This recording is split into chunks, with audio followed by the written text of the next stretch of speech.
Hey guys, এয়া মা আৰু মই ওলাইছোঁ আমৰিতংগৰ বিহু খাবলৈ। আৰু বিশেষকৈ অকলে নাযাওঁ যিহেতু মাৰ লগতে ওলাইছোঁ। আৰু এয়া আহি মেলি ধুনীয়াকৈ বহি মেলি ল'লোঁ, অলপমান কথা পাতিলোঁ। তাৰপিছত আমাক দিলে চাহ খাবলৈ। আমাক মানে চবেই খাইছোঁ একেলগতে চাহ খাই আছোঁ আৰু পিঠা দিছিলে লগত। তাৰপিছত আমি গোটেই তিনিটা একেলগতে চিনেমা চাই আছিলোঁ। তাৰ মাজতে মই অলপমান ভিডিঅ' কৰিলোঁ।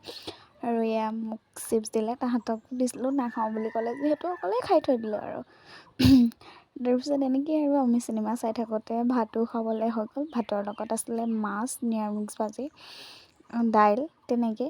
আৰু এইফালে তাই লগৰজনীও খাই আছে, ময়ো খাই আছোঁ যিহেতু মাহঁতে আমাক সোনকালে দি দিলে, মাহঁতে পাছত খাব যিহেতু সেইকাৰণে।